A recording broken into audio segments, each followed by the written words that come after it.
It's no coincidence that Miguel's first win in ages is achieved on home ground in Wales. Even one of Britain's most successful promoters agrees that something isn't quite right in the sport. If it's close, you know, I'm sorry to say that sometimes the referee may go with the promoter's, the hometown fighter who sold the most tickets because he knows the value of that. I mean, I honestly would think now professional boxing is not worth the bother, the aggravation, and the time that a young fighter has to put in there, unless he's really going to make it to the top. If he just makes it to the middle run of boxing, it's costing more money and more harm than good, I think. Unless he can actually become a superstar, he's not going to make it. But there again, you need fighters that are not going to make it just to fill out the bill. So it's, again, it's a catch-22 situation.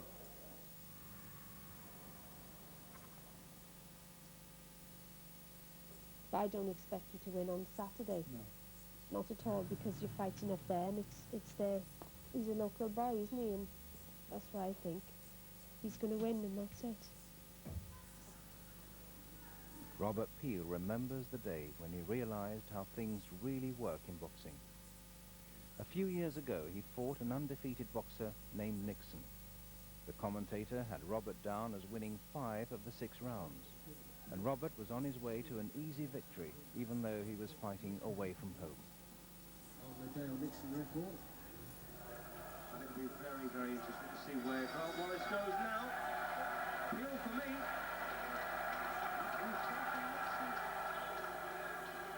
Like that's his hometown. You can hear him booing, yeah?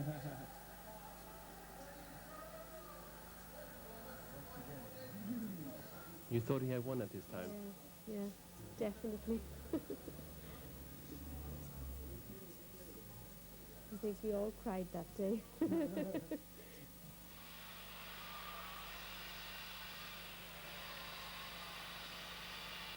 This is Robert's other life, his real life, you could say.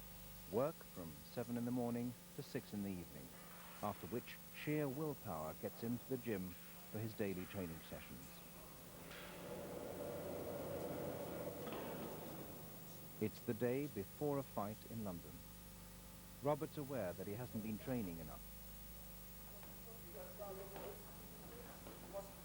If I think that they're good fighters, you know, if they're top class, I think, oh God, you know, and I don't think you've trained hard enough or anything. I do get worried then. But so far he's come back in one piece, not too bad. He has a fight on Saturday now. Do you know anything about his opponent? I know that he's an area champion, and he's knocked out a few people, but that's all I know really. A lot of the time you box, and you don't even know what they look like. I can't understand that. I couldn't do that. I'd want to know everything about them, what they like, who they are, if they're any good or not, but you just go there and box. I can't do it. Sometimes you've been there and you don't even know what they look like, and you're sitting down talking to them, and then next minute you're fighting them. I couldn't do that. I'd have to be in a temper or aggressive before I got in the ring. I couldn't be like that.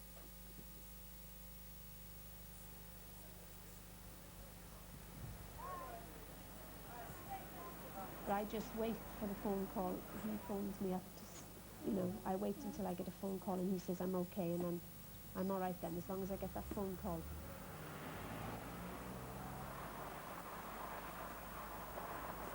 I've had phone calls the night before. At about 10 o'clock, Castle's phoned me up to say that he had a fight for me the next day. I've arranged in work to have the time off work, and in the morning I've driven down, had the fight at about 8, 9 o'clock in the night, and then driven back. You got bubbling, huh? Yeah. Got plenty. I guess you've been sitting here many times, driving to fights in London and Scotland and everywhere. You're right. I have. I enjoy it. He's fighting Monty Wright, who's with big-time promoter Frank Maloney. Will it be hard? Well, yes, all fights are hard, but he is number 7 in the country. But I think Robert has got the ammunition to deal with it. I've had 18 fights, 16 wins, 14 coming early. Hopefully I'm one fight away now from a British title, and everything is going to come from there. You get there on the night and just do the job. If you sit down and start thinking about who they are, that's when you start to get worried about it, you know? I'd rather just get there, see who's there in the other corner and just get on with the job.